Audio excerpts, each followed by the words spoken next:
5월 1일 오늘은 노동절입니다. 지난 2022년부터 시행된 중대재해처벌법이 올해부터 50인 미만 소규모 사업장까지 확대됐습니다. 하지만 대부분 수사가 지지부진하면서 실질적인 안전사고 예방 효과가 미미하다는 현장의 목소리가 나오고 있습니다. 서희령 기자입니다. 지난 2022년부터 시행된 중대재해처벌법. 2년여 동안 광주 전남에서 21개의 기업이 관련 법 위반으로 노동청의 수사를 받았습니다. 하지만 이 가운데 최종 재판에 넘겨진 사건은 3건뿐. 불기소된 한 건 외 80%가 넘는 사건에 여전히 노동청과 검찰의 수사가 진행되고 있습니다. 수사가 지지부진한 사이 사업주의 관리 책임 불이행으로 인한 산재 사고는 계속되고 있습니다.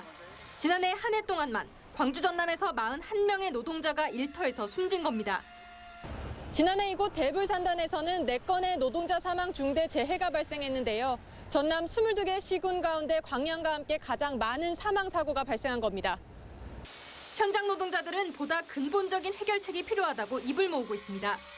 고질적 병폐로 지적되는 산단 내 다단계 하청 문제 등의 해결이 가장 시급하다는 겁니다. 다단계 하청 고용 구조는 생명을 갈아 넣는 속도전에 내몰릴 수밖에 없기 때문에 안전 시스템이 적용되기가 매우 어려운 구조입니다.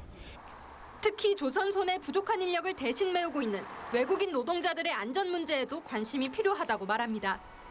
안전태는 여러 가지 말로 있지만은 그 번역자는 제대로 안 해놨으니까 그것도 또 별로 이해를 못 해요. 사업주들이 다 알고 있어요. 어떤 비자는 사고가 나면 말할 수 없는 비자가 있단 말입니다. 정상적인 그런 어떤 플랫폼을 내어줘서 인권 침해가 되지 않도록.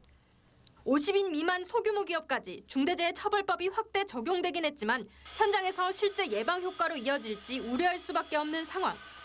실제 중대재해법이 시행된 이후 전국 50인 이상 사업장에서 발생한 사고로 사망한 사람은 첫 해 167명에서 지난해 175명으로 8명이 증가했습니다.